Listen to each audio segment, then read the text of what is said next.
Hey guys, let's get more news about Steelers, but first, don't forget to subscribe and leave your like. Browns urged to make trade for rival head coach as Stefanski replacement.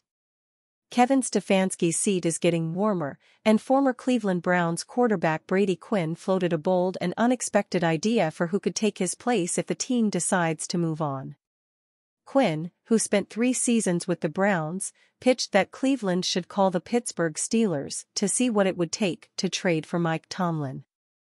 As you talk about the model of consistency, you talk about Tomlin, the culture, Quinn said on 2 Pros and a Cup of Joe show on Fox Sports. I kept thinking about Cleveland right now, who dropped another game that wasn't even competitive against New Orleans. I don't know what that means for Kevin Stefanski. It seems rather odd he could get fired after being Coach of the Year last year in the NFL. If they did, though, and that became vacant, I would call the Steelers. If I'm Jimmy Haslam, I'm going to offer whatever it takes to get Mike Tomlin. And at least make them say no. Make them an offer they can't refuse. And make them say no. That would be the approach I would take. Quinn's idea sounds great for the Browns, but the Steelers would hang up the phone immediately once hearing the pitch. Tomlin has spent 18 seasons as Pittsburgh's skipper, going 181-102-2 over that span and winning a Super Bowl. Players have come and gone, but Tomlin remains the culture setter in Pittsburgh. The last thing the Steelers would want to do is send him to a division rival. Additionally, the Steelers are atop the AFC North at 8-2 and would never entertain trading Tomlin, regardless of how the rest of the season plays out. It sounds crazy, Quinn said. And I'm sure people from Pittsburgh will criticize me and people from Cleveland will think it's dumb. But if that job came open and I was part of the group trying to do it, I'm trying to get the best possible out there. And that's who I'd be trying to get. The Browns haven't been shy about making bold trades, although their most notable one under general manager Andrew Berry proved to be a disaster. Cleveland gave up a treasure trove of assets, including 3 first-round picks, to land quarterback Deshaun Watson in 2022. It's proved to be a disaster for the Browns, and the fallout will be dealt with for years to come. But even Quinn conceded at the end of his rant that trading for Tomlin is never going to happen for the Browns. However, Cleveland has an interesting internal candidate, Mike Vrabel, who could help create a culture similar to what Tomlin has done in Pittsburgh. Vrabel signed on with the Browns this offseason as a coaching and personnel consultant after he didn't land a head coaching gig. He was let go by the Tennessee Titans after a 6-win season in 2023. It might be premature to discuss the post-Stefanski era, but the pressure is mounting as the Browns sit at 2-8. Stefanski has faced significant challenges, including key injuries and the ongoing Watson drama. Despite the struggles, there's been no indication the Browns are considering a mid-season coaching change. However, Thursday night's showdown against Tomlin's Steelers could prove pivotal in shaping Stefanski's future with the franchise. Pittsburgh Steelers offense could get reinforcement with return of blocking specialist T.E.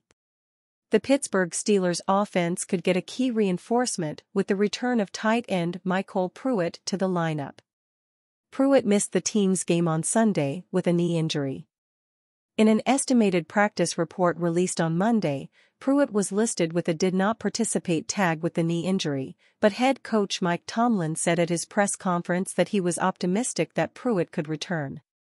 Pruitt first suffered the knee injury against the Denver Broncos in Week 2. He missed 4 games initially before returning. The Steelers decided to rest him against the Ravens. However, after a flare-up, he did not practice last week as he rehabbed the injury back to strength. For the most part, it was not a tight end that ended up taking Pruitt's snaps. Instead, the team used Ben Skowronek in that role, and he even saw some snaps at fullback and H-back. For his role in that, Skowronek played 20 quality snaps that allowed the Steelers' run game to get going at times against the top rushing defense in the NFL. Brady Quinn suggests Browns should trade for Mike Tomlin, make them an offer they can't refuse. You miss 100% of the shots you don't take. That's the approach former Cleveland Browns quarterback Brady Quinn suggests the team should take. Quinn believes if the organization fires current head coach Kevin Stefanski, they should make a run at Mike Tomlin. I'll pause while you laugh and compose yourselves. As you talk about the model of consistency, Quinn said on a Monday episode of Fox Sports 2 Pros and a Cup of Joe. You talk about Tomlin, the culture. I kept thinking about Cleveland right now. Who dropped another game that wasn't even competitive against New Orleans. I don't know what that means for Kevin Stefanski. It seems rather odd he could get fired after being Coach of the Year last year in the NFL. If they did though, and that became vacant, I would call the Steelers. Dude, if I'm owner, Jimmy Haslam, I'm going to offer whatever it takes to get Mike Tomlin. And at least make them say no. Make them an offer they can't refuse. And make them say no. That would be the approach I would take. Off the top, Quinn admitted it was a wild-ass idea but pointed out to Cleveland's all-in decision to acquire QB Deshaun Watson. If ownership was willing to be as aggressive as they were, offering a fully guaranteed $230 million contract and 3 first-round picks, then the Browns should be bold enough to pursue Tomlin. Without needing to actually explain it, though we begrudgingly will, this is an insane take. There may be an infinite number of universes out there, but there isn't a world in which the Pittsburgh Steelers trade Mike Tomlin to the Cleveland Browns. No trade package exists that could make such a deal worth considering. If Cleveland makes that call, build a time machine and stop Alexander Graham Bell from inventing the telephone. It wasn't worth it. Quinn's take would have been ever so slightly less laughable a year ago when the Steelers were mired in a 3-game losing streak with fading playoff hopes. For the first time, the national media entertained if 2023 would be Tomlin's last year in Pittsburgh. Those questions were quickly squashed by the Steelers winning their final 3 regular season games to make the postseason. In June, Tomlin signed an extension keeping him in Pittsburgh through the 2027 season. He's turned the Steelers into AFC contenders this season, 8-2 and atop the division through the first 11 weeks.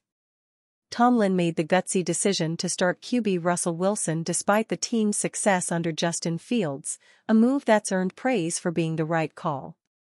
Including from Quinn, who thinks that culture is exactly what Cleveland needs.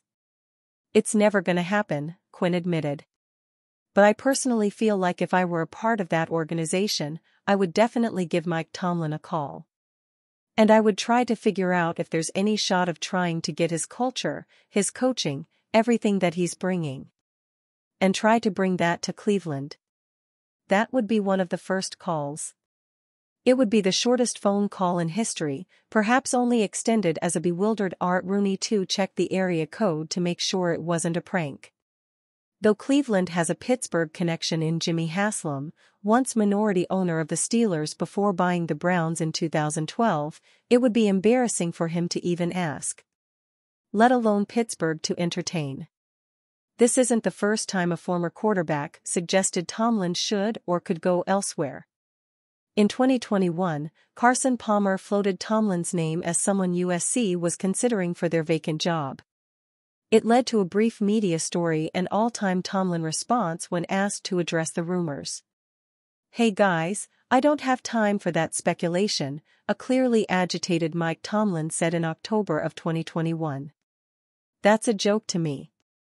I have one of the best jobs in all of professional sport. Why would I have any interest in coaching college football? That'll be the last time I address it.